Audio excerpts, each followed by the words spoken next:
நான் ஒரு கதை சொல்லட்டுங்களா சார்? இந்த கதையோட எண்டில் அது யார் ஸ்டோரின்னு நீங்களே சொல்லுங்கள். ஆஃபீஸ் முடிச்சு ஸ்ட்ரெஸ்ஸாக வீட்டுக்கு வர வேண்டியது. வீட்டுக்கு வந்த உடனே காஃபி கொடுத்துடணுமா, பசங்களோட ஸ்கூல் பேகு ஷூலாம் அங்கங்கே இருக்கணுமா, வீடு கோவில் மாதிரி மாறிடணுமா? அப்படி இல்லைன்னா வீட்டில் இருக்கவங்கள பார்த்து காலையிலேருந்து என்ன பண்ணிட்டு இருந்த அப்படின்னு கேட்குறது. இது யார் பண்ணுறாங்க உங்கள் வீட்டில்?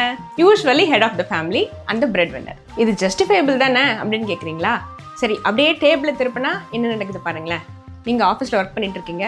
உங்கள் ஒய்ஃப் உங்கள் ஆஃபீஸ்க்குள்ளே ஃபாஸ்ட்டாக பூந்து வராங்க. வந்த உடனே உங்கள் டேபிள் கச்சாமச்சான்னு இருக்கிறத பார்த்து காலையிலேருந்து என்ன பண்ணிட்டு இருக்க அப்படின்னு உங்கள் ஆஃபீஸில் கேட்குறாங்க. உங்களுக்கு எப்படி இருக்கும்? Take 2 minutes and think about it. மாடா உழைக்கிறோம், ஓடா தேரோம். ஆனால் நம்ம ஸ்பௌஸோ பசங்களோ தப்பு பண்ணால் அந்த மிஸ்டேக் நடக்கிறதுக்கு நம்ம ஏன் ஒரு சேஃப் ஸ்பேஸ் கொடுக்க மாட்டோம்? Peace bowl, stress bowl. Day to day ஸ்ட்ரெஸ்ஸுனால இந்த பீஸ் பவுல் மொத்தமாக எம்டி ஆகிடுது. ஸ்ட்ரெஸ்ஸு கூட கூட இந்த ஸ்ட்ரெஸ் பவுல் ஓவர் ஃபில் ஆகிடுது.